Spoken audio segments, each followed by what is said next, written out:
हम लोग आज की क्लास शुरू करते हैं। बड़ा इंटरेस्टिंग सा हम लोग टॉपिक स्टार्ट करते हैं। टॉपिक ये है कि जो हमारी कृषि व्यवस्था है उसमें जो परिवर्तन हुआ है वह परिवर्तन किस तरह से हुआ है। जो भारतीयों ने जो एक इम्पैक्ट आया है, हम लोग जो चीज़ समझने की कोशिश कर रहे हैं वह यह मूल वस्तु है कि जो ब्रिटिश इकोनॉमिक एस्पेक्ट था, उस ब्रिटिश इकोनॉमिक एस्पेक्ट से हमारी पूरे सामाजिक जीवन पर किस तरह का परिवर्तन हुआ है। ये हमारा मेन मुद्दा है जो हम आज समझने की कोशिश कर रहे हैं। देखिए, हम स्टार्ट करते हैं अपने क्लास को सिर्फ एक छोटी सी बात से कि जो हमारा एग्रीगेरियन लाइफ था, जो हमारे एग्रीकल्चर का जीवन था, उसमें किस तरह का परिवर्तन हुआ। तो पहली महत्वपूर्ण चीज क्या है कि हमारे कृषि के जीवन में परिवर्तन किस तरह से हुआ है। तो जब हमारे कृषि के जीवन में परिवर्तन क्या सिर्फ ब्रिटिश शासन के प्रभाव से हुआ या उसके पीछे कुछ और भी कारण थे। तो सबसे पहले जो महत्वपूर्ण परिवर्तन था जो किसानों को प्रभावित कर रहा था, उसका पहला क्या था? युद्ध के आदी होने से, युद्ध के जो हमारा किसान वर्ग था उसको प्रभावित करने वाले कई कारण थे। तो जो पहला ही कारण क्या था कि युद्ध के आदी लोगों में शांतिपूर्ण स्थिति कायम हो गई, और उससे क्या हो गया? उससे जनसंख्या में वृद्धि आरंभ हो गई। तो जो हमारा एक युद्ध का इशू था, अगर आप देखें तो पहले युद्ध बहुत हुआ करते थे, युद्ध कम हो गए, शांति होने लग गई। उसके कारण जो पहला महत्वपूर्ण परिवर्तन आता है, जनसंख्या में हमारी पॉपुलेशन बढ़ने लग जाती है, और हमको पॉपुलेशन कंट्रोल के किसी मेजर का एहसास उस समय नहीं था। तो पहला जो महत्वपूर्ण बिंदु है कि हमारी जनसंख्या बढ़ने लग गई। तो जो एग्रीगेरियन लाइफ में चेंजेस आने लग गए, जो उस समय हमारी कृषक अर्थव्यवस्था में जो परिवर्तन आने लग गए, उसमें एक कारण क्या था? हमारी जनसंख्या बढ़ी। हमारी जो जनसंख्या बढ़ रही थी, उस जनसंख्या को रोकने का कोई भी हमारे पास कोई जानकारी नहीं थी। तो अगर जनसंख्या को रोकने का कोई एहसास नहीं था तो हमारी जो जनसंख्या है उसके बढ़ने का असर ही जरूर आएगा।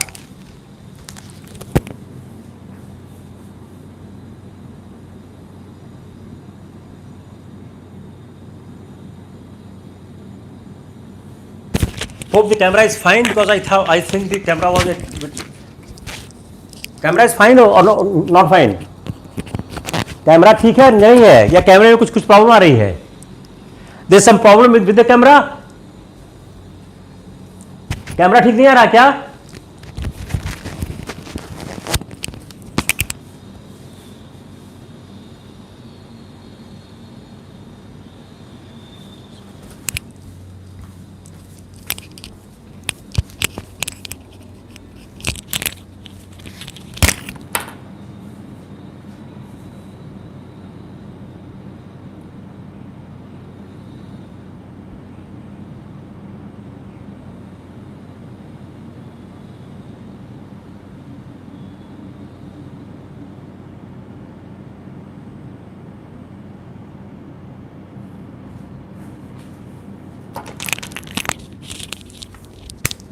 एक जो हमारे साथ स्थिति क्या हुई कि हमारी जनसंख्या बढ़ना शुरू हो गई। दूसरी बात, जैसे जनसंख्या बढ़ रही थी, जनसंख्या बढ़ने के साथ साथ जो हमारा इंपोर्ट और एक्सपोर्ट था, जब हमारी जनसंख्या बढ़ी तो हमारे ऊपर भूमि पर दबाव, प्रेशर ऑन लैंड होने लग गया।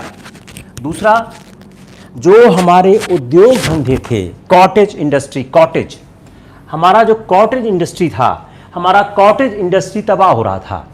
अब कॉटेज इंडस्ट्री के तबाह होने से का कारण क्या था कि हमारा जब कॉटेज इंडस्ट्री तबाह हो गया तो हमारा इंपोर्ट बढ़ना शुरू हो चुका था। जो ब्रिटिश सरकार की पॉलिसी थी, उस पॉलिसी के कारण हमारा कॉटेज इंडस्ट्री खत्म हो रहा था और हमारे यहाँ इंपोर्ट लगातार बढ़ते आ रहे थे। और जो हमारा उत्तराधिकार कानून था, फ्रेगमेंटेशन, उत्तराधिकार कानून,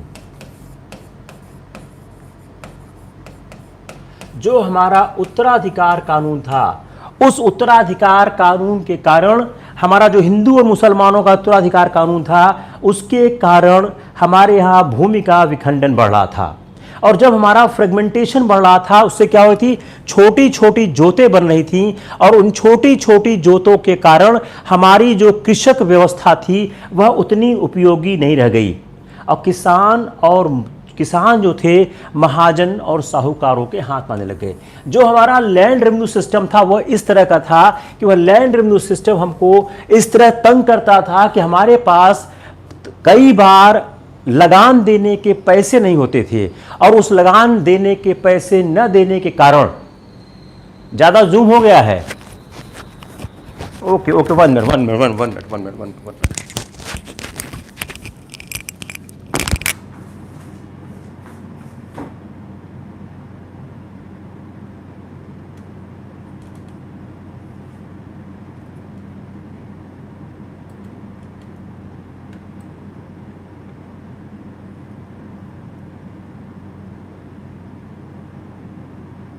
it's fine,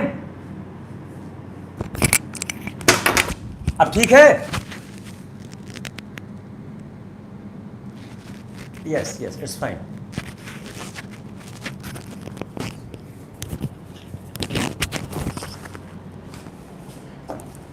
I think it's fine. या तो जो मनी लेंडर्स थे उनका प्रभाव बढ़ रहा था, और किसानों और साहूकारों पर हमारे जो किसान थे वो आश्रित होने शुरू हो गए। अब जो भू राजस्व प्रणाली थी, देखिए यह चारों एक साथ भी आप देख सकते हो।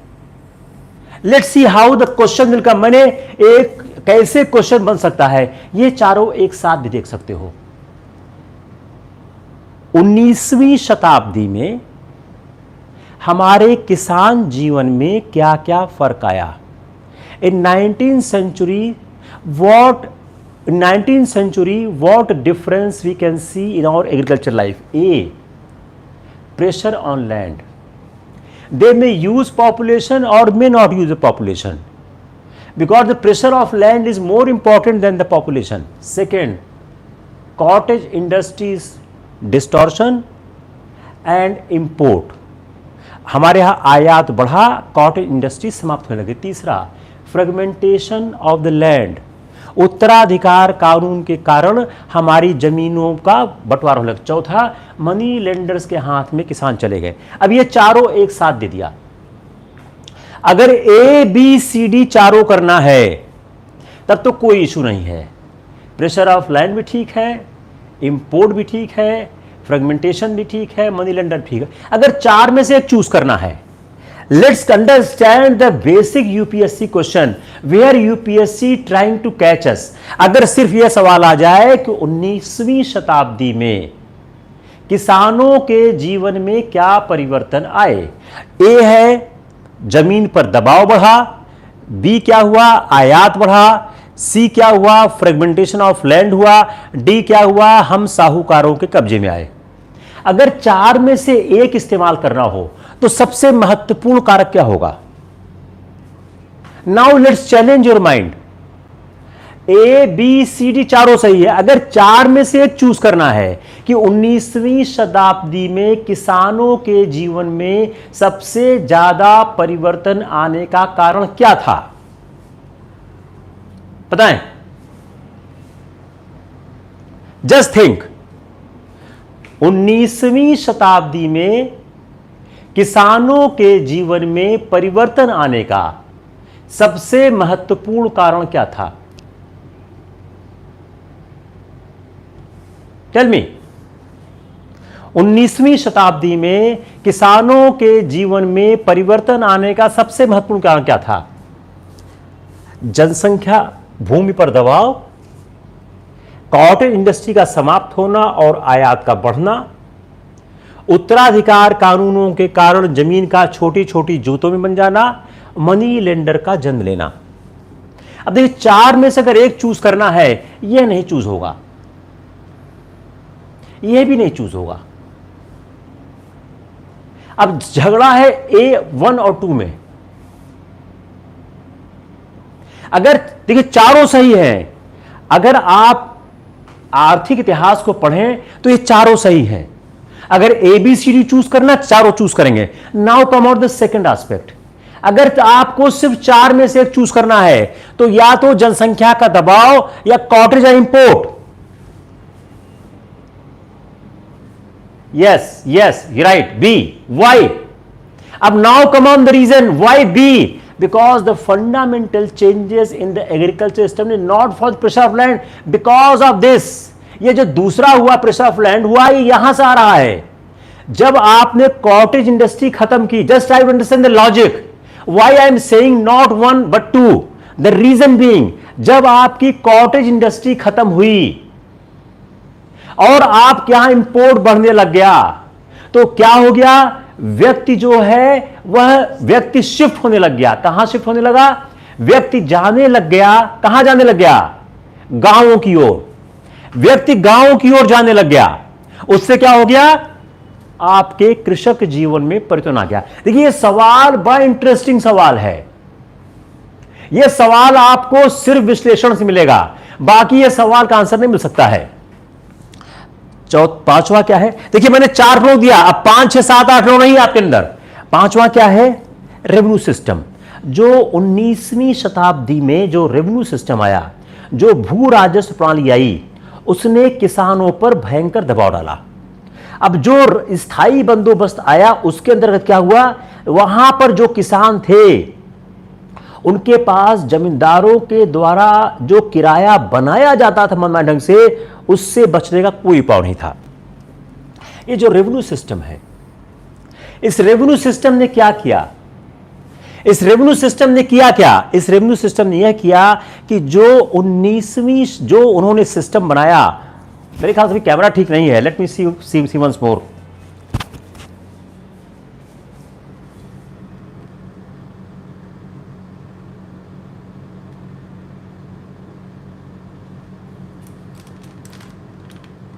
Yes. Now it's fine.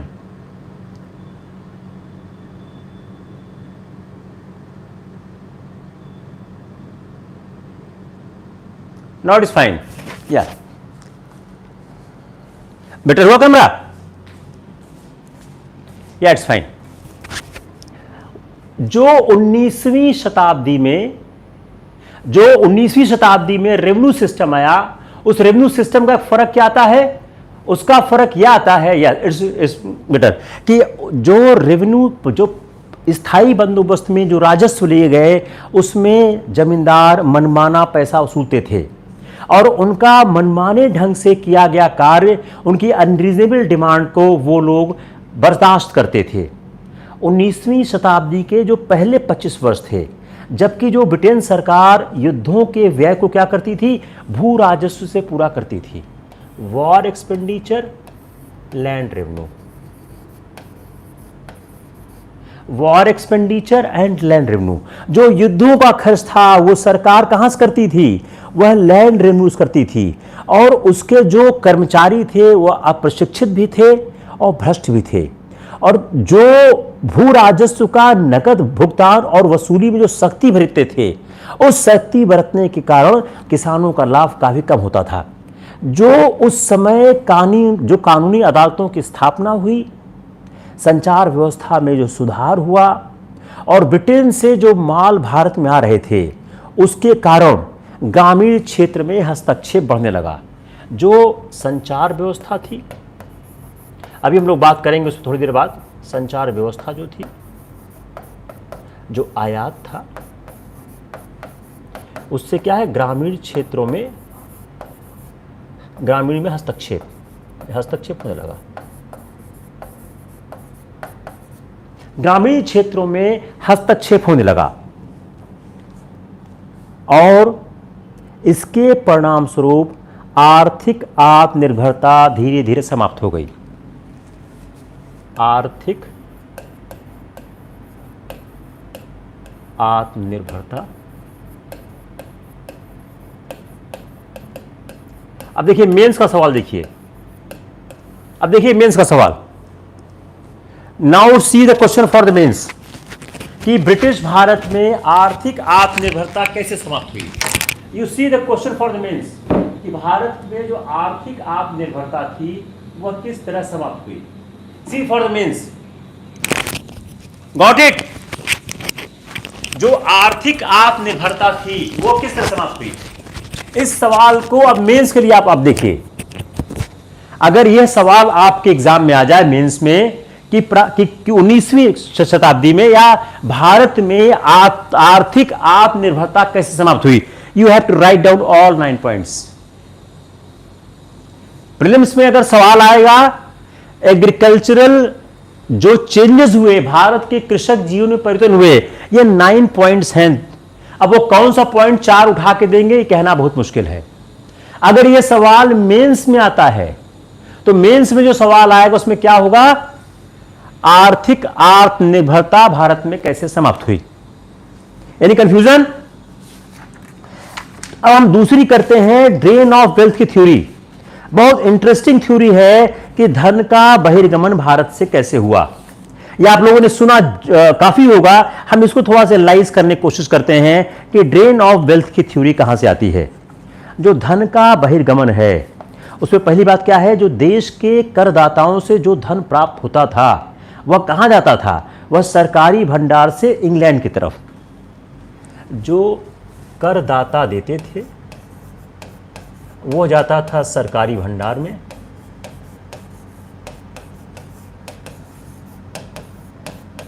और वहां से इंग्लैंड, तो ड्रेन ऑफ वेल्थ थ्योरी की पहली बात क्या है कि जो भारत से टैक्सेस वसूल किए जाते थे वह टैक्सेस पहले जाते थे सरकारी भंडार में, और सरकारी भंडार से वह जाया करते थे इंग्लैंड में। अब जो पहला भारत का विदेशी ऋण था, भारत सरकार के लिए कहती थी विदेशी ऋण लेती थी, और विदेशी ऋण में क्या सूद होता था, फॉरेन डेट,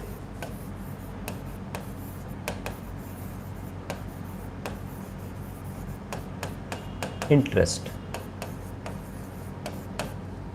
फॉरेन डेट होता था और इंटरेस्ट होता था, विदेशी ऋण होता था और उस पे टैक्स, उस पे इंटरेस्ट होता था। अब यह ऋण किस तरह का था, यह ऋण था क्या, what is this, what is this. जो आप फॉरेन डेट की बात कर रहे हैं, यह फॉरेन डेट था क्या, इसका स्वरूप क्या था, इसकी प्रकृति क्या थी, इसका चरित्र क्या था। जो ईस्ट इंडिया कंपनी थी वह युद्धों पर ढेर सारा पैसा खर्चा करती थी, वॉर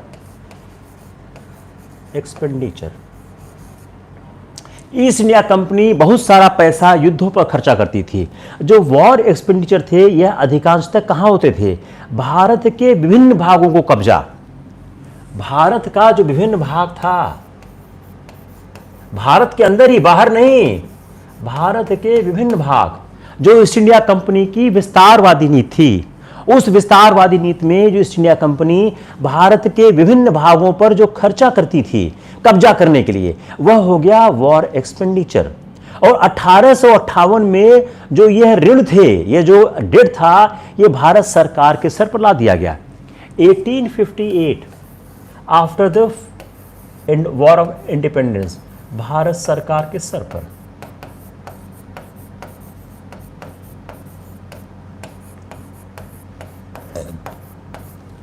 1858 में यह सारा का सारा जो पैसा था वो भारत सरकार के सर पर ला दिया गया। तो जो 1857, इसका मतलब क्या हुआ, 1857 का जो एक विद्रोह हुआ था, उस विद्रोह को कुचलने के लिए जो पैसे खर्च हुए, जिसके लिए इंग्लैंड के बाजार से ऋण लिया गया, उस ऋण को भारत के करदाताओं पे। अब 1857 का वॉर, उस वॉर के लिए उन्होंने डेट लिया, ऋण लिया, कहां, इंग्लैंड में, और उस डेट को क्या कर दिया, भारत के सर पर डाल दिया। उस ऋण को उन्होंने भारत के सर पर डाल दिया। तो 1857 का जो रिवोल्ट था, उस रिवोल्ट को लड़ने के लिए इन्होंने सारा पैसा इंग्लैंड में ऋण के रूप में लिया और उसका सारा भार सर पर डाल दिया। दूसरा, सैनिक खर्चा। अब ये क्या हो गया, ये सारा पैसा ड्रेन ऑफ वेल्थ हो गया। आपने पैसा लिया युद्ध लड़ने के लिए, लेकिन पैसा सरकार के सर पर, हमारे भारत सरकार के सर पर डाल दिया। अब इस पर जो भी इंटरेस्ट आया वह इंटरेस्ट विदेश चला गया। दूसरा, सैनिक खर्चा। अब देखिए, अंग्रेज सैनिकों को भारतीय सेनाओं में भर्ती किया लगा। अब उनको जब भी भर्ती किया जाता था तो उनका पहले ही दिन से जो इंग्लैंड में उनकी शिक्षा थी, उनका खाना पहनना था, रहना था, जहाज भाड़ा था, अवकाश का के बाद का था, पेंशन थी, मासिक खर्चा था, वो भारतीय करदाता को पाउंड और स्टर्लिंग में, पाउंड स्टर्लिंग इंडियन टैक्समैन। तो आपने जो सैनिक रिक्रूट किए, जो आपने विदेशी सैनिक रिक्रूट किए, रिक्रूटमेंट के दिन से लेके उसके अंतिम समय तक उसको बनाना, तैयार करना, सारा का सारा पैसा इंडियंस के ऊपर। और पैसा किस में दिया जाता था? पाउंड स्टर्लिंग में। इसलिए जब ब्रिटिश सेना का कोई भी रेजिमेंट इस देश में कदम रखता था, तभी से उस पर होने वाला जो सारा का सारा खर्चा था वो भारतीय करदाता को, जो वॉर ऑफिस था, वॉर ऑफिस को देना पड़ता था। एक और शब्द आ गया, वॉर ऑफिस। क्लियर? जैसे ही आपने रिक्रूट किया, जैसे ही आपने रिक्रूट किया, रिक्रूट करते ही आपने उसके ऊपर सारी कार्रवाई शुरू कर दी। तो जो आपने रिक्रूटमेंट से लेके भारत के में आने तक जितना सारा पैसा था, ये वॉर ऑफिस पे आपने दे दिया। तो वॉर ऑफिस को जो पैसा दिया वो आपने दे दिया। अब यह भी एक बड़ा इंपॉर्टेंट फैक्ट है कि एक देशी सिपाही पर जो खर्च होता था उसका 2 गुना खर्चा के अंग्रेज सिपाही पे। देशी सिपाही एंड अंग्रेज सिपाही। देशी सिपाही पर जो खर्चा होता था उसका दुगना पैसा खर्चा होता था अंग्रेज सिपाही पे। तो आप अगर अंग्रेज सिपाही की संख्या बढ़ा दोगे तो हमारा खर्चा बढ़ जाएगा। और 1857 की क्रांति के बाद, जैसे आपको पता ही है कि अंग्रेज सिपाहियों की संख्या बढ़ाई जाने लगी और यह निश्चित कर दिया गया कि कितने अंग्रेज सिपाहियों के साथ कितने देशी सिपाही रहेंगे। तो जैसे आपने अंग्रेज सिपाहियों की संख्या बढ़ाई, हमारा खर्चा और बढ़ गया और हमारा संपदा के दोहन का सिद्धांत और मजबूत होने लगा। और अंग्रेज सिपाही के लिए जो विशेष प्रकार का खाना था, उनकी बैरक, अलग बैरक हुआ करती थी, उनके आने का खर्चा था, इससे क्या हुआ? दिक्कत बहुत ज्यादा बढ़ गई। और सिपाही विद्रोह के बाद यह अनुपात क्या कर दिया गया? भारतीय तथा अंग्रेज के बीच 2:1। 2:1। ये भी अच्छा सवाल प्रिका कि 1857 के बाद भारतीय तथा अंग्रेज सिपाही के बीच 2:1 की 2 भारतीय सिपाहियों पर 1 अंग्रेज सिपाही होगा। तो आपने उनको 50% की संख्या कर दी, तो अंग्रेज सिपाहियों का रिक्रूटमेंट बढ़ गया। जब अंग्रेज सिपाहियों का रिक्रूटमेंट बढ़ गया तो उससे क्या होगा? उसके कारण हमारा जो ड्रेन ऑफ वेल्थ है उसका इशू एक्सलेट हो गया। अब 1858 से 1914 के बीच अगर हम देखें 1858 टू 1914, 1858 टू 1914,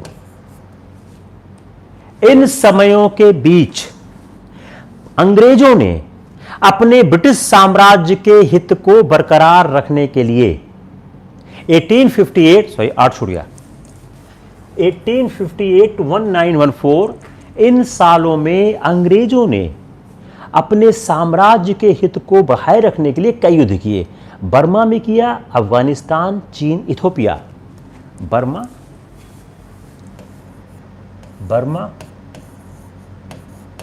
अफगानिस्तान,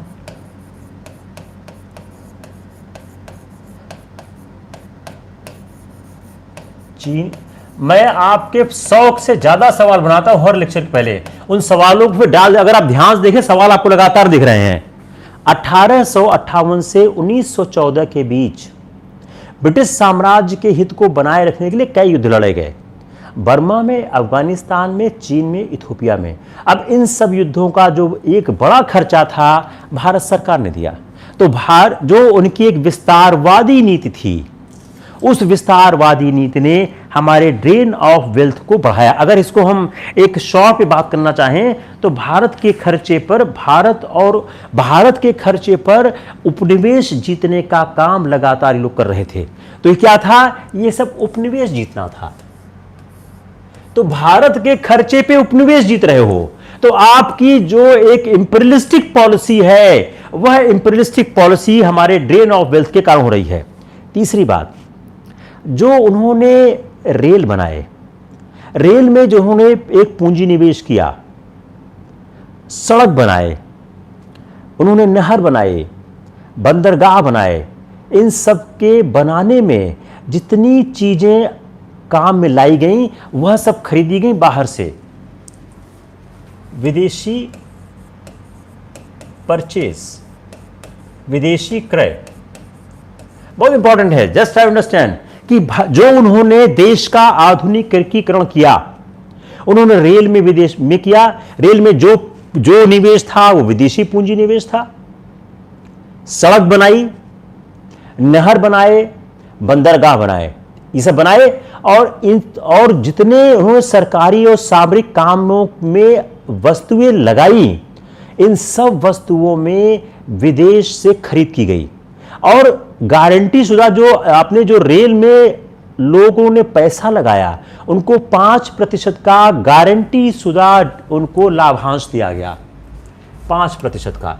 उस समय इंटरेस्ट रेट 3% हुआ करता था, लेकिन दिया कितना? 5%। रेलवे शुरू में घाटे का सौदा थी, फिर भी उनको 5% का गारंटी शुदा लाभांश उनके निवेश पर दिया गया। सरकार की जो क्रय नीति का जो स्वरूप था, उससे विदेशी मुद्रा का बहुत अव्यय हो रहा था। तो जो सरकार की क्रय नीति थी, उससे हमारी विदेशी मुद्रा बहुत जा रही थी। जो होम चार्जेस थे, जो भारत पर शासन करने के लिए एक उन्होंने ऑफिस बनाया था, जिसमें भारत सचिव होता था, ब्रिटिश मंत्रिमंडल का सदस्य होता था। उसका जो वेतन था वो भारतीय करदाता देते थे। तो जो सचिवालय, परामर्शदाता, लंदन में भारत का कार्यालय, इस सब का जो खर्च था, उस सब का सब खर्च जाता था होम चार्जेस पे। और होम चार्जेस का सारा खर्चा हमारे करदाता देते थे। तो विदेश में होने वाला जो खर्च था, उसको होम चार्जेस बोलते थे। और उसका भी सारा का सारा पैसा भारत के करदाताओं के सर पर जाया करता था। कोई कंफ्यूजन? तो अधिकारियों का वेतन, अब होम चार्जेस को समझिए क्या था उसमें। अधिकारियों का वेतन, आय, उनकी बचत, सब की सब विदेश चली जाती थी। और जो ईस्ट इंडिया कंपनी के लंदन स्थित कार्यालय थी, उसकी व्यवस्था हम ही करते थे। और इसके जो शेयर धारक का जो लाभांश भार था, 1858 के बाद जो भारत मामलों का मंत्री था, उसका इंडिया ऑफिस था, उसके भी जो सारे खर्चे थे वो भारत से इंग्लैंड जाया करते थे। अब ये 1813 के बाद जो यह होम चार्जेस का इशू है, ये 1813 के बाद जो धन का सबसे बड़ा ड्रेन हुआ, वह हुआ होम चार्जेस में। 1833 में कंपनी ने अपनी वाणिज्यिक गतिविधि को समाप्त कर दिया। अब 1813 एंड 1833 में कंपनी ने अपनी सारी वाणिज्यिक गतिविधि को समाप्त कर दिया। उससे क्या हुआ? कंपनी के जो शेयर धारक थे, उनको भारत के राजस्व में से 10.5% का लाभांश देना पड़ा। जब आपने उनकी वाणिज्यिक गतिविधियों को समाप्त कर दिया, तो उनको 10.5% का लाभांश दिया गया। यह क्या था? ड्रेन ऑफ वेल्थ था। 1833 में जब आपने सारा का सारा कंपनी की वाणिज्यिक गतिविधि को समाप्त कर दिया, उसको समाप्त करने के बाद आपने कंपनी के शेयर धारकों को जो भारत का रेवेन्यू था, उसमें से 10.5% का लाभांश या डिविडेंड, उसको डिविडेंड बोलते हैं। और इसलिए कंपनी को इसकी अदायगी के लिए ऋण देना पड़ा। अब यह अदायगी कैसी होगी? आपने लोन लिया, कंपनी को देना पड़ा। जो कंपनी की वाणिज्यिक गतिविधियां समाप्त की गई, जस्ट लिसन केयरफुली, कंपनी की वाणिज्यिक गतिविधियां समाप्त की गई। कंपनी की वाणिज्यिक गतिविधियों को समाप्त करने के बाद जो कंपनी के डायरेक्टर्स थे उनको 10.5% का लाभांश दिया गया। अब ये 10.5% का लाभांश कैसे दिया जाए? कंपनी के पास पैसा था नहीं, आपने क्या किया? लोन लिया। लोन लेके कंपनी के डायरेक्टर्स को आपने लाभांश दिया, डिविडेंड दिया। Thereafter what happens? Interest started accumulating on this and you have to pay the interest on this. Got this point? Yes or no? आप लोग लिखते रहिए, कुछ पता भी चले कि आप लोग समझ नहीं समझ रहे हैं। और अगर इसको हम एक फिगर में देखें तो जब कंपनी का शासन जब समाप्त हुआ, 1857 में कंपनी का शासन समाप्त हो गया, उस समय 6 करोड़ 90 लाख का पाउंड का ऋण था। अब चूंकि कंपनी ने ऋण इंग्लैंड में लिए थे, इसलिए ऋण का जो भुगतान हुआ धन के बहिर्गमन का एक स्रोत बना। जब 1857 में खत्म हुआ तो 6 करोड़ 90 लाख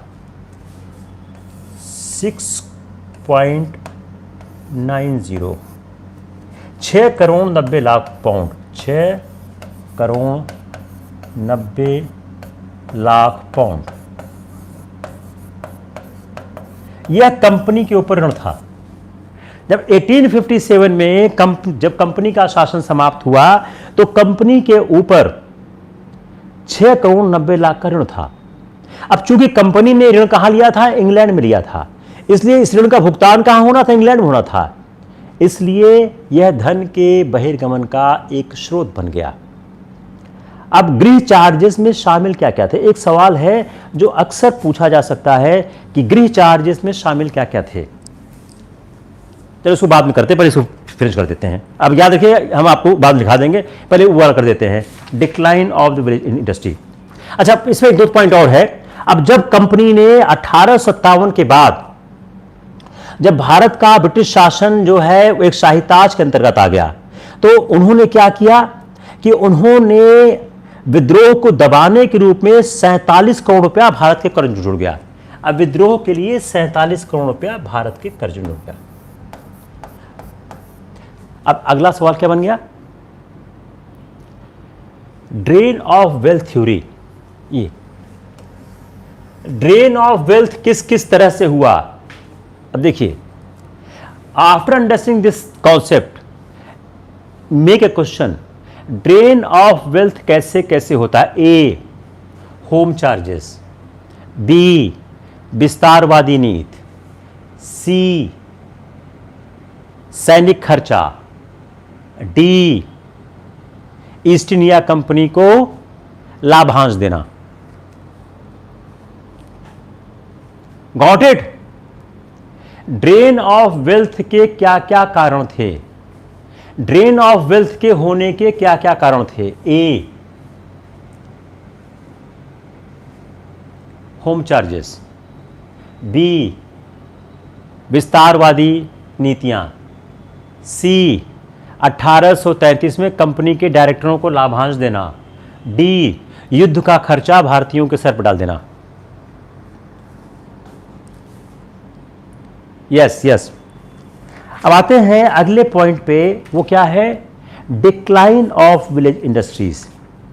यह विलेज इंडस्ट्री डिक्लाइन कैसे हुई? अगर हम भारत की ग्रामीण अर्थव्यवस्था को समझने की कोशिश करें, जो भारत में ब्रिटिश शासन से पहले थी, उसमें ग्रामीण क्या थे? संतुलित थे, आत्मनिर्भर थे।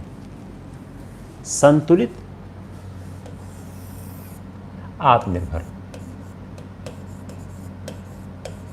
They were the self-sufficient. Before the arrival of the British Empire,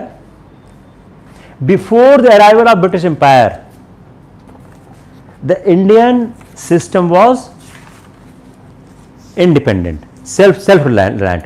वो अपने आप में आत्मनिर्भर थे। तो भारत में अंग्रेजों के आने के पहले जो हमारी एक व्यवस्था थी, उस उस व्यवस्था में भारत एक आत्मनिर्भर इकाई थी। तो village industries were an integral part of the balance and self sufficient village economy before the arrival of the British empire. The village industries which we have were an integral part balanced part and self-sufficient. So the economy was the self-sufficient. It was in the pre-British era. Indian village उसको होता देखा था, Indian villages were able to meet all their industrial requirement. जो उनकी औद्योगिक आवश्यकताएं थी उसको वह पूरी करने में सफल हो जाते थे।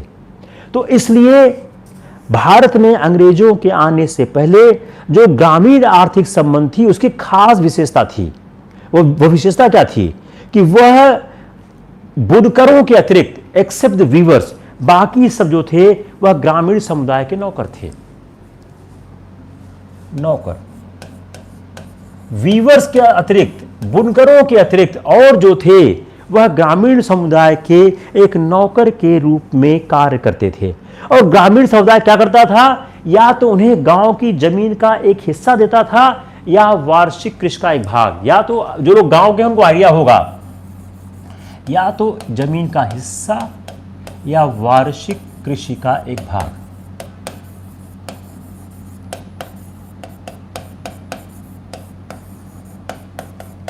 यह दो चीजें दे दी जाती थी। इन दो चीजों को देने से क्या होता था, वह लोग गांव के लोगों के साथ मिलकर काम करते थे।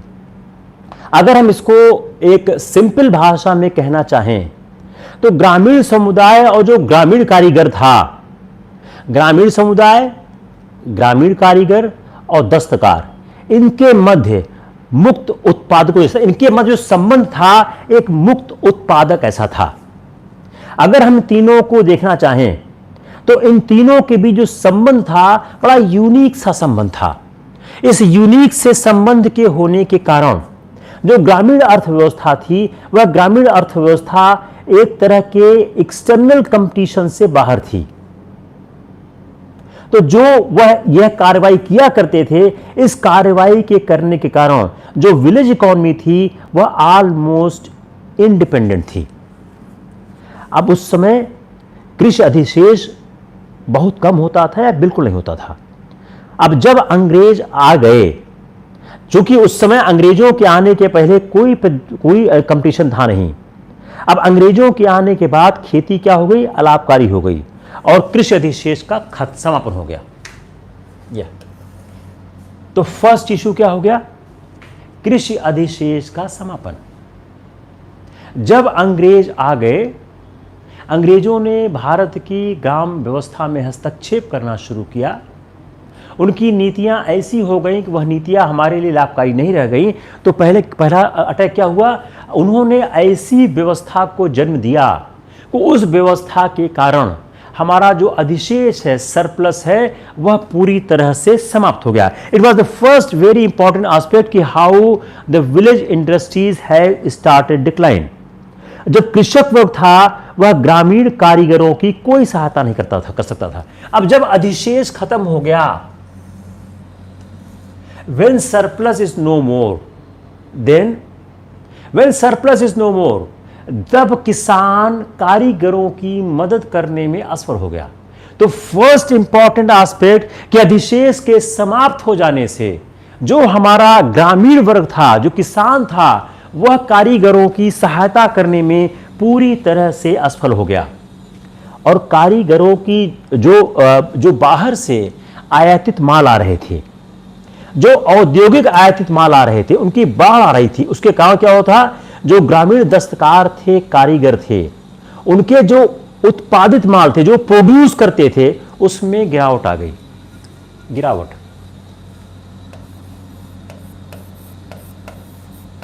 बाहरी मालों का हमारे बाजार में प्रवेश होने लग गया। There was a series of dumping of the outside goods in the Indian villages. उसके कारण क्या हो गया, ग्रामीण दस्तकारों और उत्पादित माल की जो मांग थी उसमें गिरावट आ गई और अकाल से भी ग्रामीण दस्तकारी उद्योग का पतन हुआ। फिर जब अकाल आ गई अकाल। अकाल से क्या हुआ? उनकी मांग खत्म। जब आपके पास खाना ही नहीं है तो कोई और चीज क्या मांगे? अकाल आने से भी उनका नुकसान होना शुरू हो गया। अब जो कारीगरों की स्थिति थी, इसमें परिवर्तन आने का एक और महत्वपूर्ण कारण था कि उनकी स्थिति कामगारों जैसी हो गई। अब कारीगर क्या हो गए? कामगार हो गए। कारीगर कामगार हो गए। कारीगर क्या हो गए? कामगार हो गए।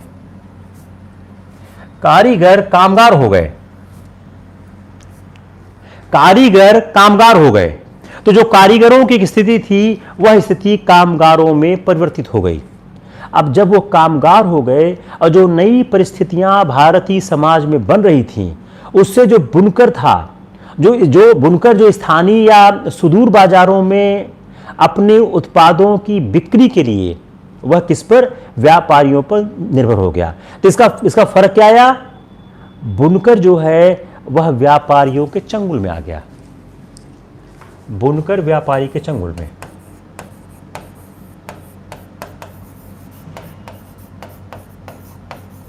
बदल रही व्यवस्था में जो बुनकर है वो अपना सामान नहीं बेच पा रहा है, तो उसको सामान बेचने के लिए क्या करना पड़ेगा? तो वह जो बुनकर था, जब वह कारीगर से कामगार हो गया, तो व्यापारियों ने बुनकरों को कारीगर से कामगार बना दिया और वे बाजार के लिए उत्पादन, जो बाजार का उत्पादन था, उस बाजार के उत्पादन में जो दूर दराज तक सामान बेचना था, उसके लिए व्यापारियों के हाथ में चंगुल आ गया और बुनकर तेजी से व्यापारियों के चंगुल में आ चुके थे। और वे अनेक ग्रामीण कारीगरों ने अपना परंपरागत व्यवसाय छोड़ दिया और शहर की ओर चले गए। वो बन गए भूमिहीन मजदूर। क्लियर हुआ ये?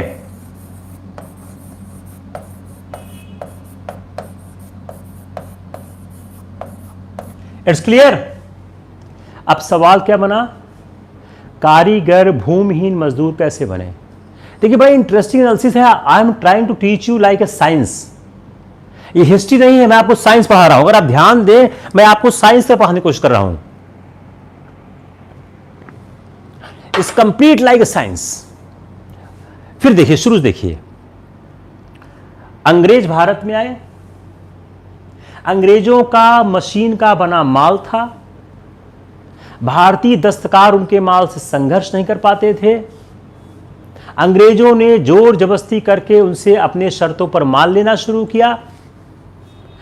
जो हालात थी, गांव की व्यवस्था खराब हो रही थी, भू राजस्व के दर बहुत ज्यादा थे और कोई अधिशेष उत्पादन नहीं हो पा रहा था। There was no surplus.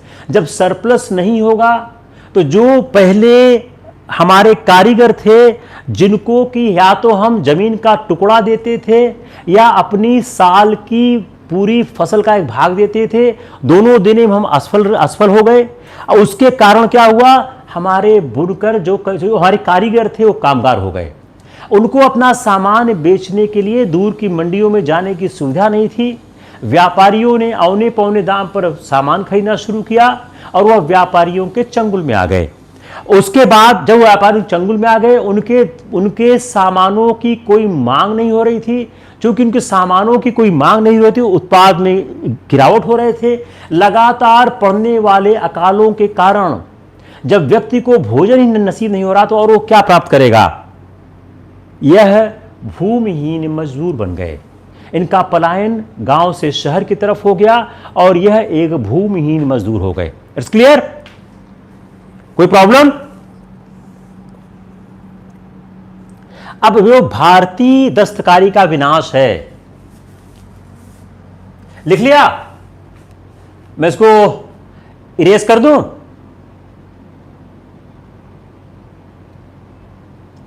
Okay okay.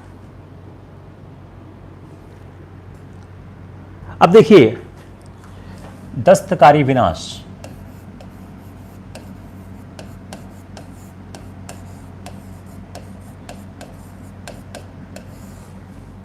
अब दस्तकारी का विनाश किस तरह से हुआ? अब जो भारतीय दस्तकारी थी, जो ब्रिटिश शासन में जो ग्रामीण उद्योग था, उसका धीरे धीरे पतन तो हो ही रहा था। जब भारत में नगरीय दस्तकारियां नष्ट हो गईं। नगरीय दस्तकारियां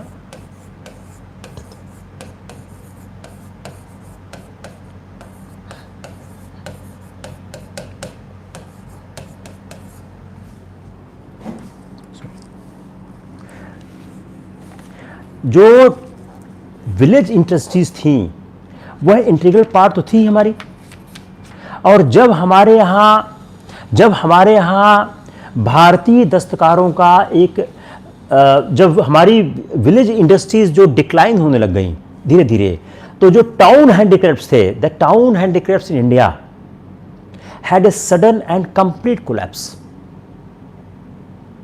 the town handicrafts in India has sudden and complete collapse. जो ब्रिटिश रूल था उसमें जो हमारा टाउन हैंडीक्राफ्ट था उनका सडन, अगर आप दोनों को कंपेयर करें, जो हमारी विलेज इंडस्ट्रीज थी उसकी डिक्लाइन स्लोली हुई है, लेकिन जो हमारा टाउन हैंडीक्राफ्ट था इसका सडन एंड कंप्लीट कोलैप्स हुआ है। Till the first half of the 18th century, 18वीं शताब्दी के पहले अर्ध तक, there was a steady flow of Indian goods to England. जो भारत के सामान थे उनका फ्लो इंग्लैंड की तरफ हो रहा था, लेकिन जो ब्रिटिश गवर्नमेंट थी वह इस इनफ्लो से परेशान थी और उसने पास किया, ऐसे लॉ पास किए कि sale of Indian goods possible नहीं है। अब देखिए क्या है लॉ। जो हमारे विलेज इंडस्ट्री थे उनका समापन तो धीरे धीरे हुआ, लेकिन जो हमारे अर्बन हैंडीक्राफ्ट्स थे उनका सडन कोलैप्स हुआ।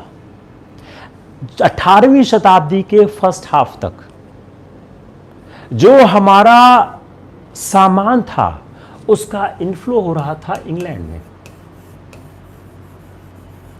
इस इनफ्लो से ब्रिटिश परतृप्त थे, ब्रिटिश परेशान थे, and they have passed series of laws, जो हमने पहले लेक्चर में डिस्कस किया है, there is no need to repeat it. उस बात से परेशान होकर उन्होंने क्या बोला, उन्होंने नियम पास करने शुरू कर दिए, और उन नियमों के पास करने के कारण भारतीय माल की जो बिक्री थी, सेल वॉज डिफिकल्ट।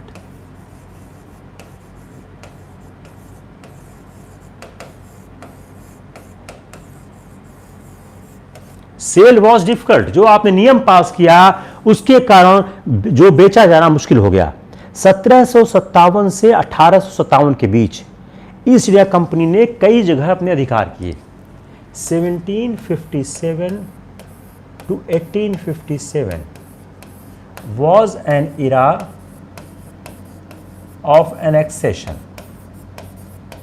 इसमें लगातार, अगर आप डलहौजी वगैरह को पढ़ेंगे, आप कार्नवालिस को डलहौजी को आप पाएंगे कि इस दौरान लगातार ईस्ट इंडिया कंपनी बहुत से क्षेत्रों पे अपना नियंत्रण बना रही थी, और अब जब नियंत्रण बना रही थी तो उसने अनेक राज्यों को नष्ट किया।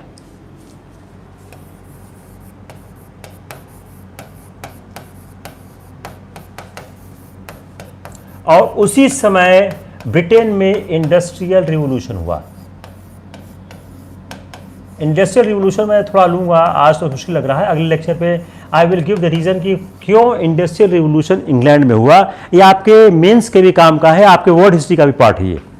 तो 18th सेंचुरी में इंग्लैंड में औद्योगिक क्रांति हुई, और इसी समय जो इंग्लैंड में औद्योगिक विकास हुआ जिसके कारण भारतीय दस्तकारी को आघात लगा। ये इंडस्ट्रियल रिवॉल्यूशन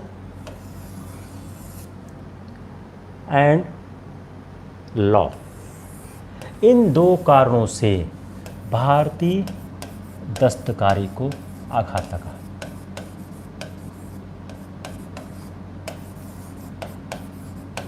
यह दो बड़े इंपॉर्टेंट कारण हैं। इंडस्ट्रियल रिवॉल्यूशन ने पूरा सिस्टम प्रोडक्शन का चेंज किया, और आपने लॉ बना के पहले ही भारत के मालों को वहां पे भेजने से रोक दिया था। अब यूरोपीय देशों के विपरीत, देखिए जब यूरोपीय देश में एक परिवर्तन हो रहा है, वहां इंडस्ट्रियल रिवॉल्यूशन हो रहा है, और भारत का जो स्वदेशी दस्तकारी उद्योग है वह पतन हो रहा है, विनाश हो रहा है। और जो मशीनों की स्थापना वहां हो रही है वह भारत के व्यापार को अवरुद्ध कर रही है। और दस्तकारियों का जो पतन हुआ उसके कारण बेरोजगारी फैली, उद्योग और कृषि में असंतुलन। Industry and agriculture imbalance. पहले क्या होता था, पहले इंडस्ट्री और एग्रीकल्चर में एक बैलेंस था, लेकिन जब इंग्लैंड में औद्योगिक क्रांति हो गई, इंग्लैंड में ऐसे नियम बनाए जाने लग गए कि भारत के सामान वहां नहीं जा सकते हैं। औद्योगिक क्रांति के मशीन मेड प्रोडक्ट से आप कंपीट नहीं कर सकते। जो 1857 ये 100 वर्षों में जो आपने बहुत से क्षेत्र को जीते, आपने दस्तकारों को अपने अंदर मनमाने ढंग से काम करने को बाध्य किया। यह वह कारण थे जिससे दस्तकारी का विनाश होना आरंभ हो चुका था। अब जो ईस्ट इंडिया कंपनी का शासन था, अब हम देखते हैं ईस्ट इंडिया कंपनी का शासन किस तरह जिम्मेदार है दस्तकारी के विनाश के लिए। East India company and loss of trade in India. East India company ने भारत के अंदर के जो दस्तकारी ट्रेड उसको समाप्त करने में कैसे मदद किया, कैसे उनका योगदान हुआ। तो जो ईस्ट इंडिया कंपनी थी, ईस्ट इंडिया कंपनी ने देशी राज्यों को नष्ट किया। जो हमारे नेटिव स्टेट थे, नेटिव स्टेट, इसको फिनिश कर दिया। अब नेटिव स्टेट क्या थे? जो नेटिव स्टेट थे यह इन दस्तकारियों को संरक्षण प्रदान किया करते थे, वह इनको ध्यान दिया करते थे। इनके खत्म होने से वह उनका पोषण चला गया। ईस्ट इंडिया कंपनी इन राज्यों की उत्तराधिकारी हुई और उसने उद्योगों को प्रोत्साहन देना चाहिए था, दे सकती थी। उसको देने के बजाय जो विदेशी शक्ति थी, जो अंग्रेज बोलते थे ब्रिटेन से, उनके अधीन होने का उसने ब्रिटिश शासन के दबाव में आकर ऐसे कार्य किए जो भारत के उत्पादन के हित के विरुद्ध थे। नेटिव स्टेट को सक्सीड किसने किया? ईस्ट इंडिया कंपनी ने। जब 1757 से 1857 के बीच उन्होंने एक इरा ऑफ एनेक्सेशन चलाया, इरा ऑफ एनेक्सेशन। उस इरा ऑफ एनेक्सेशन में उन्होंने जहां से राज्यों को जीता, वो नेटिव स्टेट फिनिश हो गए, वहां पर ईस्ट इंडिया कंपनी आ गई। अब ईस्ट इंडिया कंपनी ने आने के बाद इस ईस्ट इंडिया कंपनी को भारत के जो उद्योग थे उन उद्योगों को बढ़ाने का कार्य करना चाहिए था, लेकिन भारत ने उन्हें बढ़ाने के बजाय जो ब्रिटिश शासन था, जो ब्रिटिश रूल था इंग्लैंड में, उस ब्रिटिश रूल के प्रेशर में, ब्रिटिश रूल के दबाव में उसने ऐसे कार्य किए कि भारत का जो एक उद्योग था वह उद्योग पूरी तरह खत्म हो गया। अब चूंकि ईस्ट इंडिया कंपनी एक व्यापारिक कंपनी थी, उसका काम क्या था? सस्ते माल पर उत्पादन करना और उसको बाजार में लाभकारी मूल्य पर बेचना। इसलिए इंग्लैंड में जो भारतीय माल थे उस पर जो लगाए गए जो भारी कर थे, इसके कारण मुनाफे का स्तर था वो बनाए रखना आसान नहीं था और खरीदे गए भारतीय माल की कीमतें कम करना आवश्यक हो गया था। अब देखिए क्या था, ईस्ट इंडिया कंपनी क्या थी? ट्रेडिंग कॉर्पोरेशन था। यह ट्रेडिंग, इनका काम ट्रेडिंग का था। अब जो माल खरीदते थे,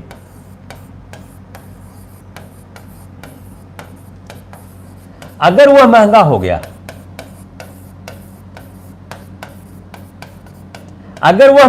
गया, तो फायदा नहीं होगा। अगर जो माल खरीदते थे, अगर वह माल महंगा हो गया तो उनको फायदा नहीं होगा। अब चूंकि कंपनी एक ट्रेडिंग का काम करती थी, तो जो ट्रेडिंग करने वाला एक वर्ग होता है वो हमेशा मुनाफे के बारे में सोचता है। अब इंग्लैंड में जो भारतीय माल पर एक भारी कर जो लगाए जाते थे, उस भारी कर के कारण मुनाफे का स्तर, अब मुनाफा क्यों नहीं सकता था, फायदा क्यों सकता था? भारी कर। अगर ईस्ट इंडिया कंपनी खरीद भी ले भी जाए तो इंग्लैंड में हैवी टैक्सेशन तो लगेगा। तो भारी कर लग जाने के कारण इनकी कीमतें कम करना आवश्यक था। अगर वह भारी कर वहां लगाए, मान लो 100 रुपए का माल है, 30 रुपया टैक्स है, 130 हो गया, तो 130 पे आपको प्रॉफिट चाहिए तो आप 150 बेचोगे। अब यह तो कम हो नहीं सकता, 150 आपको चाहिए, आप क्या करोगे, इस पे कंप्रोमाइज करोगे, 100 रुपए पर अटैक करोगे, इस पे अटैक करोगे। जो इकोनॉमिक्स का सिद्धांत है अगर उसको आप ध्यान में रखें तो अटैक कहां करेंगे, आप 100 रुपए करेंगे। इसलिए ईस्ट इंडिया कंपनी ने क्या किया, बुनकरों और दस्तकारों पर अधिकार कर लिया, बुनकरों और दस्तकारों पर अधिकार कर लिया, दस्तकारों पर अधिकार किया,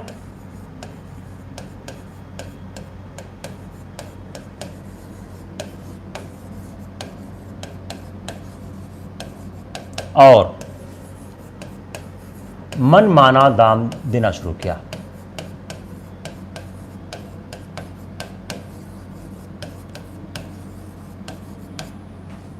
उनको मनमाना दाम देना शुरू किया। उस मनमाने दाम से कैसे किया, उनके पास राजनीतिक शक्ति थी।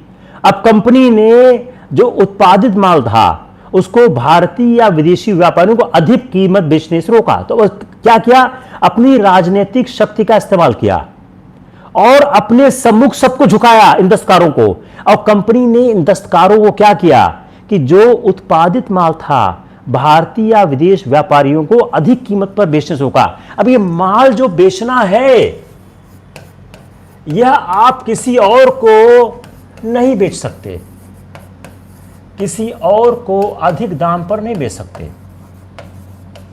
अगर कोई खरीदना चाहे तो भी नहीं बेच सकते, दाम पर नहीं बेच सकते। You can't sell it even if anybody wants to purchase it higher, you can't sell it because the company was having the political power, therefore company was trying to exploit it. अगली बात, east India company ने जो भारत में सीमा शुल्क और चौकी थी उसकी ऐसी व्यवस्था की कि भारतीय व्यापारियों के लिए प्रतिकूल हो जाए। जो कस्टम्स था, सीमा शुल्क,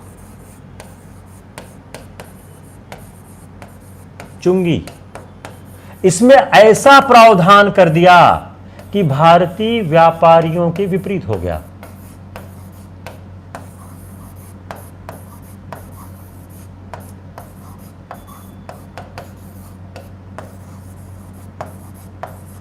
ऐसा कर दिया कि वो भारतीय व्यापारियों के विपरीत हो गया। It was against the Indian trading community. इसके नुकसान क्या हुआ, जो भारतीय व्यापारी थे वह स्वतंत्रता पूर्वक, जो भारतीय व्यापारी थे, ये भारतीय व्यापारी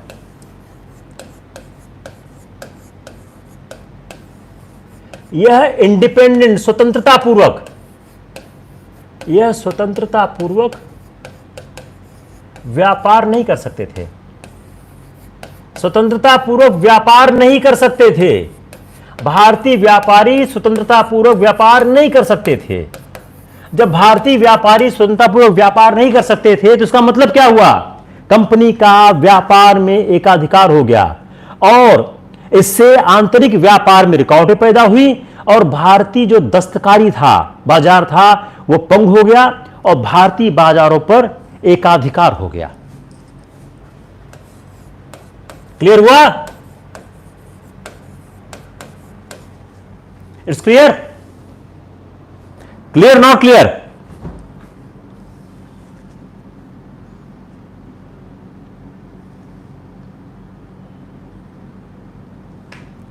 क्लियर है? नहीं क्लियर नहीं हुआ? क्लियर हो गया? और कोई? देखो सिंपल सा कॉन्सेप्ट है कि जो औद्योगिक क्रांति,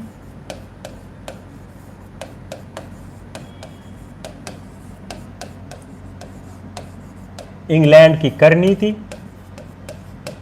इंग्लैंड की कर नीति भारतीय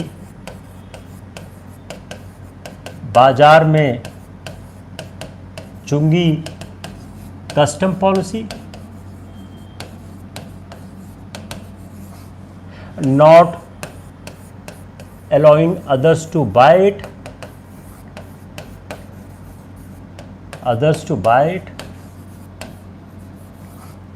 forcing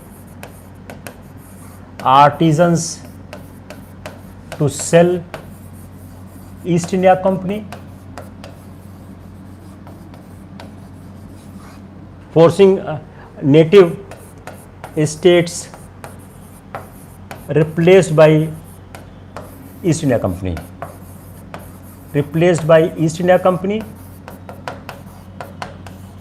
loss of native states. These are some of the primary factors which are responsible for the loss of Indian handicrafts. अब 1813 का जो चार्टर आया, अभी सबसे महत्वपूर्ण चीज आनी बाकी है, किसको समझ में नहीं आया? Any has a problem?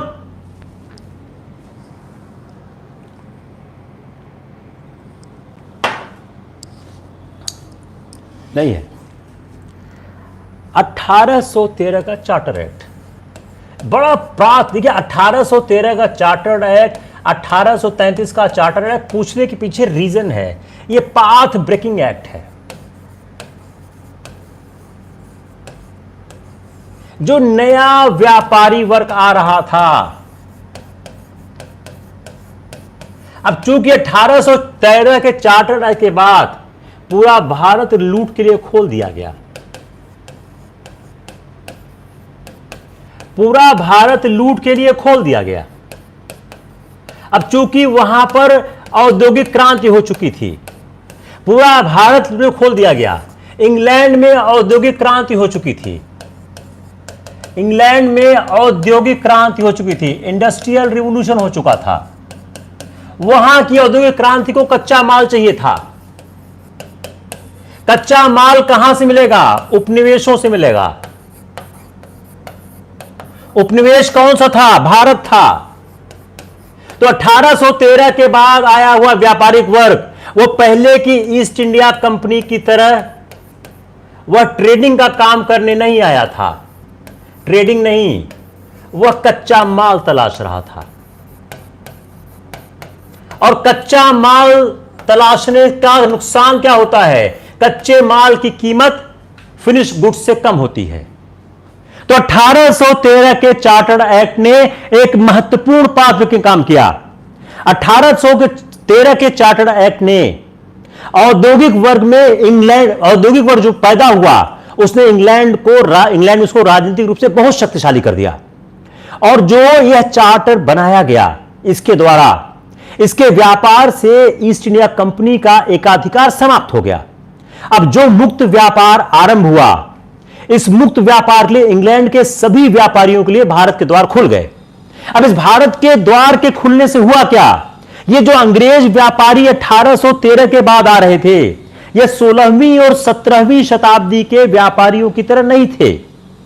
और ये अंग्रेज व्यापारी जो थे, उनसे पूरी तरह से भिन्न थे। जो अंग्रेज व्यापारियों का यह नया वर्ग भारत में आ रहा था, यह भारत में निर्मित माल खरीदने के लिए नहीं आ रहा था।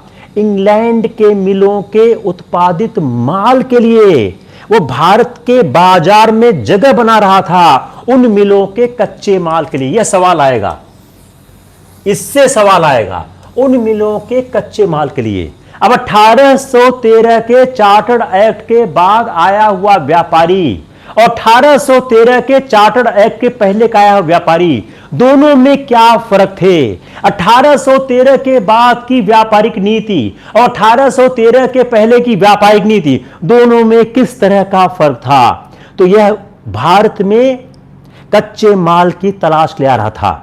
1814 से फ्रॉम 1814 ईस्ट इंडिया कंपनी, जो अब तक इंग्लैंड के औद्योगिक वर्ग की एक राजनीतिक तंत्र बन गई थी, कि नीति ऐसे उपाय करना था जिससे ब्रिटेन में उत्पादित माल का भारत में आयात करना था और ब्रिटिश उद्योगों द्वारा खरीदे गए भारत के कच्चे माल का ब्रिटेन को निर्यात करना आसान हो सके। तो जो 1813 के बाद 1814 से जो ईस्ट इंडिया कंपनी की पॉलिसी होती है, वह ईस्ट इंडिया कंपनी की पॉलिसी इंपोर्ट और एक्सपोर्ट में, एक्सपोर्ट किसका करो? रॉ मटेरियल का। अपनी शक्ति का इस्तेमाल ऐसा करो, ऐसी नीतियां बनाओ कि एक्सपोर्ट हो रॉ मटेरियल का, इंपोर्ट हो फिनिश्ड गुड्स का। अगर इंपोर्ट फिनिश्ड गुड्स का नहीं होगा तो जो ब्रिटेन की औद्योगिक क्रांति है वह अपने माल को बेचेगी कहां? और अगर आप रॉ मटेरियल को एक्सपोर्ट नहीं करोगे तो औद्योगिक माल तैयार कैसे होगा? इंग्लैंड की औद्योगिक क्रांति विफल हो सकती थी। इंग्लैंड की औद्योगिक क्रांति की विफलता हो सकती थी अगर भारत के बाजार प्राप्त न होते। भारत के बाजारों को प्राप्त करना ही महत्वपूर्ण कारण था। जो 18वीं शताब्दी अगर हम देखें तो इंग्लैंड पे दो क्रांति हुई।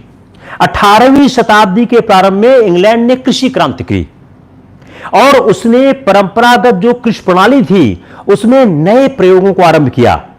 और उस प्रयोगों को जो पहले यूरोप में अन्य देशों के, इंग्लैंड में जो भूमि छोटे बड़े जमींदारों में बटी हुई थी, जो स्वयं खेती नहीं कर सकते थे, उसके कारण क्या होता था? खेती पटी हो जाती थी। इंग्लैंड में जो आविष्कार होने लग गए, जैसे टल नामक व्यक्ति ने एक बनाई ड्रिल मशीन, तो जो मशीनें बनने लगी, उन नई मशीनों के व्यापार ने कृषि के व्यापार में उन्नति की। अगर हम इंग्लैंड के कृषि क्रांति को समझने की कोशिश करें, जिसने एक औद्योगिक क्रांति को जन्म दिया है, तो ट्यूडर वंश का जब इंग्लैंड में समापन होने लगा, उस समापन के बाद एक राष्ट्रीय राज्य के रूप में इंग्लैंड स्थापित हो गया। और उस स्थापना के बाद जब फिलिप द्वितीय का पराजय हुआ, जब फिलिप द्वितीय के बेड़े की पराजय ने इंग्लैंड को एक अग्रणी समुद्रिक शक्ति बना दिया। फिलिप द्वितीय की जो पराजय हुई, अब देखो ट्यूडर वंश, फिलिप द्वितीय, ट्यूडर वंश और फिलिप द्वितीय, इन दोनों का महत्वपूर्ण योगदान है जो इंग्लैंड में एक क्रांति हो रही थी। तो ट्यूडर वंश का जब अंत हुआ तो इंग्लैंड एक पूरी तरह से राष्ट्रीय राज्य बन गया। और जब फिलिप द्वितीय की बेड़े की इंग्लैंड की हुई तो इंग्लैंड एक अग्रणी सामुद्रिक शक्ति हो गया। और 17वीं शताब्दी में के बाद विदेश में अंग्रेज व्यवसायियों का व्यापार बढ़ने लग गया और अमेरिका से हिंदुस्तान तक, भारत तक, हर जगह उन्होंने अपने उपनिवेश खोजने शुरू किए। ईस्ट इंडिया कंपनी वहीं आरंभ होती है और वहां से जो इंग्लैंड ने अपने यहां धन को इकट्ठा किया, उस धन को इकट्ठा करने के कारण वह इंग्लैंड अपने निवेशों के लिए जगह भी खोजने लगा। एक सवाल हमेशा उठता है, क्रांति फ्रांस में क्यों नहीं हुई? क्रांति फ्रांस में क्यों नहीं हुई? क्रांति इंग्लैंड में ही क्यों हुई? जो औद्योगिक क्रांति है वह फ्रांस में क्यों नहीं होती है, वह इंग्लैंड में क्यों नहीं होती है? वह इंग्लैंड में क्यों होती है? उसका कारण क्या है कि फ्रांस की जो जीवन पद्धति थी वह विलासिता की थी और इंग्लैंड की जीवन पद्धति एक सहज जीवन पद्धति थी। दूसरा, फ्रांस हम युद्धों में व्यस्त रहा। फ्रांस 30 वर्षीय युद्ध में व्यस्त रहा। उसके बाद नेपोलियन आ गए, नेपोलियन ने फ्रांस को युद्धों में झोंक दिया। इंग्लैंड अपेक्षाकृत शांत रहा। यह वह बैकग्राउंड था जिसपे इंग्लैंड में एक औद्योगिक क्रांति का जन्म हो गया। अब इस औद्योगिक क्रांति के जन्म होने के बाद सबसे बड़ी जरूरत क्या थी? उस औद्योगिक क्रांति के लिए कच्चे माल को चाहिए था। अब कच्चा माल कैसे मिलेगा? कच्चा माल प्राप्त करने के लिए आपको नीति बनानी होगी। 1813 की पॉलिसी आ गई। 1813 की पॉलिसी अगर मुक्त व्यापार की ना आती तो शायद इंग्लैंड को कच्चा माल न मिलता और इंग्लैंड के व्यापारियों को भारत का इतना बड़ा बाजार न मिलता। यह दो महत्वपूर्ण कारण हैं जो इंग्लैंड की औद्योगिक क्रांति और भारत के शोषण के साथ संबंध रखते हैं। अब जब यह नीति बन गई कि ब्रिटेन का माल कैसे जाएगा, उसके बाद भारत के लिए काम आसान हो गया। अब इंग्लैंड द्वारा भारत में अपनी जो राजनीतिक सत्ता स्थापित कर दी, उससे भारतीय उद्योगों का विनाश कैसे कैसे हुआ। अब देखिए 5-7 पॉइंट लिखिए। विनाश कैसे कैसे हुआ।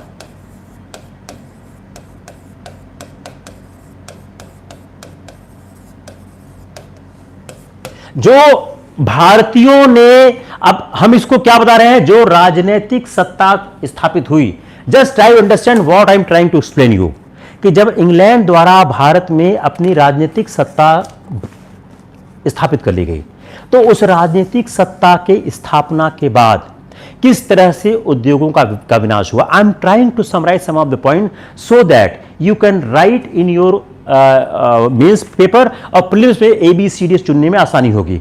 पहली बात क्या थी? British forcing British state policy,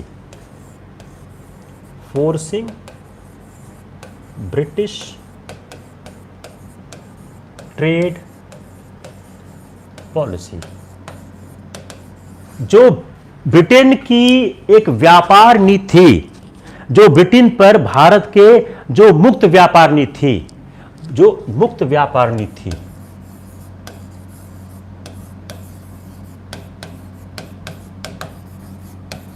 जो मुक्त व्यापार नीति थी, जो ब्रिटेन ने भारत पर एक मुक्त व्यापार नीति को फोर्स किया। दूसरा, heavy duties on Indian manufacturers, heavy duties on Indian manufacturers, भारतीय उत्पादन करने वालों पर भारी कर को लगाना। देखिए दोनों में फर्क है, ट्रेड पॉलिसी में और हैवी ड्यूटीज में फर्क है। तीसरा, export of raw products. Third, export of raw products, कच्चे माल का निर्यात। जो मैंने कहा है वही मैं लिख रहा हूं, बस थोड़ा सा शब्दों को चेंज किया ताकि आपको ABCD में आसानी हो जाए। Exports of the raw products. चौथा, ट्रांजिट एंड कस्टम ड्यूटीज, जो एक सीमा शुल्क थे। Transit and custom duties, transit and custom duties. शायद ट्रांजिट बोलते हैं परिसीमन कर, परिसीमन कर, और कस्टम को क्या बोलते हैं? आयात कर, आयात कर शायद बोलते हैं। या ट्रांजिट एंड कस्टम ड्यूटी, जो उन्होंने कस्टम नहीं, कस्टम बोलते हैं सीमा शुल्क, सीमा शुल्क, सीमा शुल्क। ट्रांजिट एंड कस्टम ड्यूटीज, तो पहला क्या हो गया? फोर्सिंग ब्रिटिश स्टेट पॉलिसी, मुक्त व्यापार नीति। दूसरा, heavy duties on Indian manufacturers. तीसरा, एक्सपोर्ट ऑफ रॉ प्रोडक्ट्स। चौथा, ट्रांजिट कस्टम। पांचवा, special privilege to the British, special privileges to British, अंग्रेजों को एक विशेष सुविधा को प्रदान करना। बिल्डिंग ऑफ रेलवेज, रेलवेज हम लोग बात करेंगे अगले क्लास में। Building of railways. सातवां, बिल्डिंग ऑफ रेलवेज, जो उन्होंने रेलवे का विकास किया। Compelling Indian artist to divulge their trade secrets, divulge trade secrets. Forcing Indian artisans to divulge their trade secrets, भारतीय कारीगरों को अपने व्यवसायिक भेद खोलने के लिए बाध्य करना। आठवां, होल्डिंग ऑफ एग्जीबिशंस,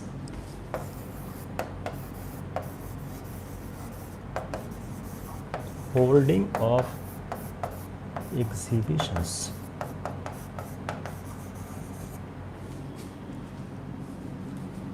ब्रिटिश औद्योगिक माल को लोकप्रिय बनाने के लिए प्रदर्शनियों को आयोजित करना। अब ये 8 कारण थे, मैंने आपको बताए। अब इसमें सबसे इंपॉर्टेंट कारण कौन सा है? देखिए, आप अपने को 2 तरह से तैयार करिए, एक जो है ABCD, दूसरा तैयार करिए कि कैसे आप 8 में से या 4 में से एक छांट सकते हैं। अब इसमें सबसे इंपॉर्टेंट कौन से हैं, हम इसमें लोग डिस्कस करते हैं। Forcing British trade policy, heavy duties on Indian manufacturers, export of raw products, transit क्या custom duties, special privilege to the Britishers, building of railways, diverge trade secrets. इसको काट देते हैं। सबसे हम इसको करते हैं एलिमिनेशन थ्योरी से। इन 8 में से एक चूज करना हो तो क्या चूज करना, हम इस पे आते हैं, इसको हम काट देते हैं। होल्डिंग ऑफ एग्जीबिशंस, इसको भी काट देते हैं। देखिए मैं फिर रिपीट कर रहा हूं, ये सारे कारण हैं, लेकिन हम उस सवाल की तरफ बढ़ रहे हैं। अगर हमको एक कारण चूज करने को बाध्य होना पड़ेगा तो हम क्या करेंगे, उसमें से ये नहीं हो सकता, ये नहीं हो सकता है। अब इस कहते हैं स्पेशल प्रिविलेजेस, ये भी नहीं होगा। क्यों नहीं होगा, हम एक आधारभूत कारण को समझने की कोशिश करते हैं। कस्टम ड्यूटी, ये भी नहीं होगा, ये छोटा मामला है। अब देखिए अब कितने रह गए, मुक्त व्यापार नीति रह गया, heavy duties of Indian manufacturers रह गया, एक्सपोर्ट ऑफ रॉ मटेरियल्स रह गया, and railways, building of railways. अब क्या क्या रह गया, ये रह गया, यह रह गया, यह रह गया, ये रह गया। ठीक है, अब बताइए 4 में से क्या होगा। आपका काम आसान कर दिया थोड़ा से ताकि ज्यादा टाइम न लगे। अब बताइए 4 में से क्या होगा। Arpita Shukla is B, heavy duties on Indian manufacturers. और बताओ, और कोई और, एनीवन एल्स, फास्ट करो यार आप, कोई और बताइए। अर्पिता शुक्ला बोल रही हैं heavy duties on Indian manufacturers. और कोई बताओ, कोई और बताएगा।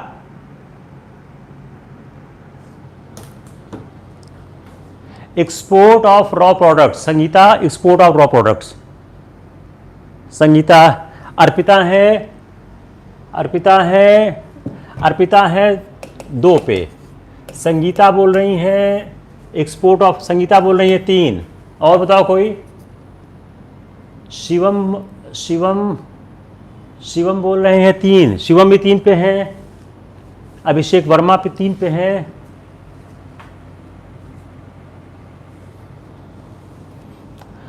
अभिषेक वर्मा भी 3 पे है। और कोई, जल्दी करो, we have to get the answer. देखिए आप लोगों की बहुत हाई लेवल की ट्रेनिंग कराने की कोशिश कर रहा हूं।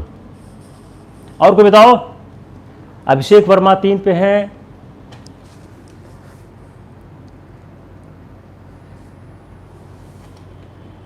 कोई आदमी दिमाग नहीं लगा पाता है।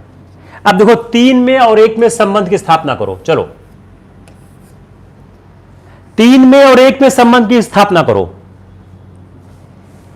Export of raw materials, raw products, forcing British trade policy, दोनों में ज्यादा इंपॉर्टेंट कौन सा है। सृजन बोल रहे बी, हैवी ड्यूटीज। आंसर होगा ए, पहला। कैसे होगा, जो ये फोर्सिंग ब्रिटिश ट्रेड पॉलिसी है, इसका मतलब क्या है, यह एक्सपोर्ट इंपोर्ट दोनों कंट्रोल कर गई।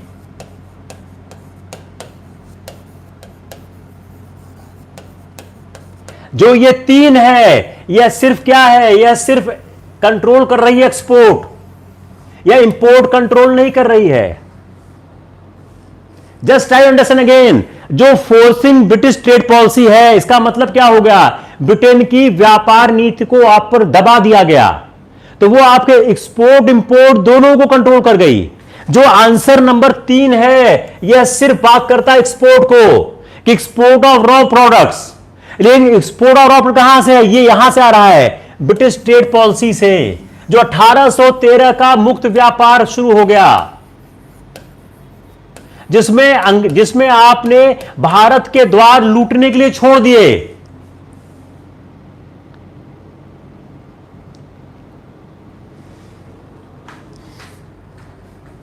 Heavy duties on Indian merchants, ये छोटा है, अगर आप कंपेयर करें, सिर्फ आंसर इन तीनों में आकर रुक गया है। Transit on the custom duties, ये भी क्या है, ये इंटरनल ट्रेड की बात कर रहा है, इसमें कच्चा माल नहीं शामिल है। थोड़ा दिमाग दौड़ाया करो आप लोग। जो चौथा है ट्रांजिट ऑफ कस्टम ड्यूटीज, ये भी ना हो गया। क्यों, जो कस्टम ड्यूटीज और जो परिसीमन है, जो ट्रांजिट है, यह सिर्फ इंटरनल ट्रेड पे है, इसका कच्चे माल के निर्यात से कोई संबंध नहीं है।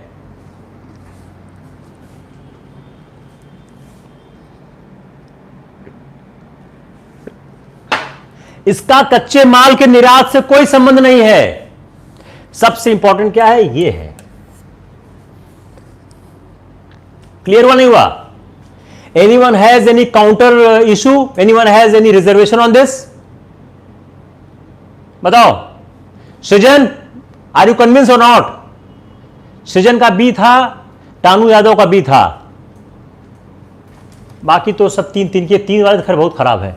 तीन तो हो ही नहीं सकता ना यार। एक्सपोर्ट सिर्फ आपने किया है कि भाई विनाश एक से थोड़ी होगा, विनाश दोनों से होगा। एक्सपोर्ट में भी प्रेशर करो, इंपोर्ट में प्रेशर करो, आपको इसमें से एक चूज करना है। सृजन, आर यू कन्विंस और not convince? Anyone having any different opinion that I am saying? जो मैं कह रहा हूं उससे अलग किसी के पास कोई ओपिनियन है? बताओ।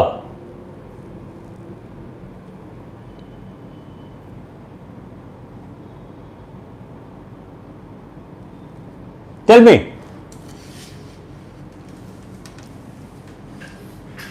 क्लियर हुआ? Clear not clear?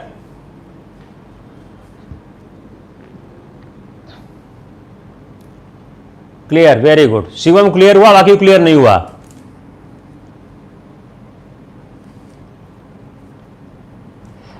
सृजन, it's not sorry, it's trying to understand. देखो क्या है, यूपीएससी का सवाल ऐसे ही आएगा बेटा। अगर आप समझते हो कि यूपीएससी जो है आपको फुल टॉस देगी तो ये गलतफहमी है। फुल टॉस नहीं देगी, यूपीएससी तो खून चूस लेगी ना। अच्छा, यूपीएससी के साथ समस्या क्या है? समस्या क्या है? यूपीएससी को 8 लाख लोगों में से पहले 10,000 को चूज करना है, फिर 2500 को चूज करना है, फिर उसको 800 चूज करना है। तो it's not a selection process, it is a rejection process.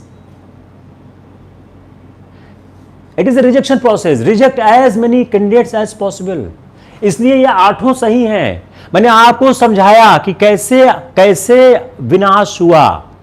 उस विनाश को फिर हम करते हैं हायरार्की में, कौन सा विनाश सबसे बड़ा है। कल आप लोगों की क्लास तो इलाहाबाद विश्वविद्यालय पेज पे है। यस, नैरो, बहुत नैरो। आई एग्री विद सृजन, it is a very narrow interpretation. लेकिन क्या है, ब्रॉड स्पेक्ट्रम। मैंने भी सोचा, ऐसा थोड़ी मुझको हर चीज आती है, मैं भी तो सीखता ही हूं ना। I also try to understand कि कैसे काम बनता है। तो कल आप लोगों की क्लास इलाहाबाद विश्वविद्यालय परिवार पे लूंगा मैं। वहां पे करंट अफेयर्स की है, वहां पे एक हिस्ट्री की क्लास और बोल रहे हैं लेने के लिए। तो मैं क्या सोचता हूं कि आपकी हिस्ट्री क्लास वहां से करता हूं। मैं प्रारंभिक राष्ट्रवादियों शुरू करता हूं। 1857 से 1900 के बीच के कालखंड को वहां मैं कल देखने की कोशिश करता हूं। पहला आप लोग क्या तैयार करिए कि 1857 से 1885 के बीच कैसे राष्ट्रवाद का विकास हुआ। जो हिस्ट्री क्लास संडे की है उसके लिए हम आपको क्लू दे रहे हैं, कैसे राष्ट्रवाद का विकास हुआ, राष्ट्रवाद विकसित कैसे हुआ। और जो अपना पॉलिटी का क्लास है उसमें आर्टिकल 23 से 30 के बीच हम चलेंगे। 25 से 30 आप लोग पढ़ चुके हो, उसको फिर से पढ़ाते हैं इन ए डिफरेंट इंटरप्रिटेशन, कैसे उसको इंटरप्रेट कर सकते हैं। I think enough for the day. Already we have overshooted the class of 1 hour to 20 minutes. Take care. We'll see you again tomorrow.